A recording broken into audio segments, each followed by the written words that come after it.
ഇത് ഞാൻ ഒരു പഴയ ഒരു സെറ്റ് സാരിയിൽ ചെയ്തെടുത്തിട്ടുള്ള വർക്കാണ് കേട്ടോ. ഈ വർഷം 2026 വർക്കാണ്.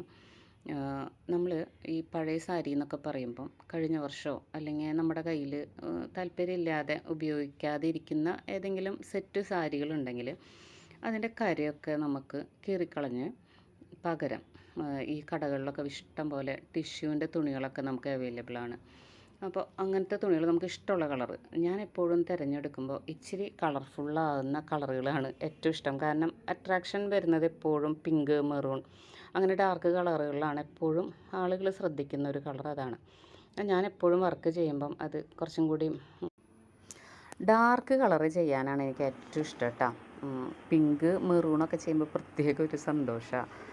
നല്ല ഡാർക്ക് റെഡ്, പിന്നെ കരിഞ്ഞ പച്ച, അതൊക്കെ സൂപ്പറാണ് വർക്കിന് എടുക്കാനായിട്ട്. ഞാൻ കൊല്ലം എന്നല്ല, ഒരുവിധമൊക്കെ പിങ്കിൻ്റെ ആളാണ്.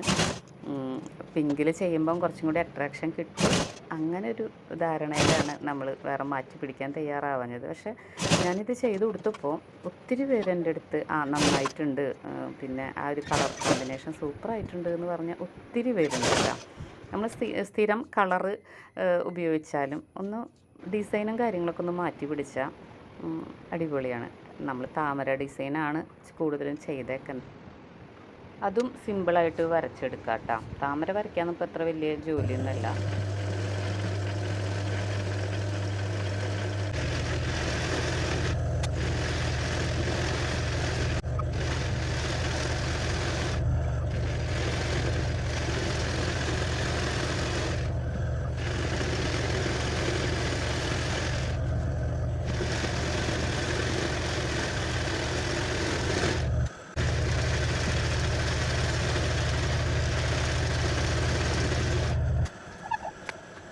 വരച്ച് കട്ട് ചെയ്തെടുത്തിട്ടുള്ള താമരപ്പൂവിൻ്റെ അടിയിൽ സ്റ്റിഫ് വെച്ച് തേക്കുക. തേച്ചതിന് ശേഷം എംബ്രോയ്ഡറി വർക്ക് ചെയ്യുകയാണെങ്കിൽ ചുളിയാതെ നമുക്കത് കിട്ടും കേട്ടോ.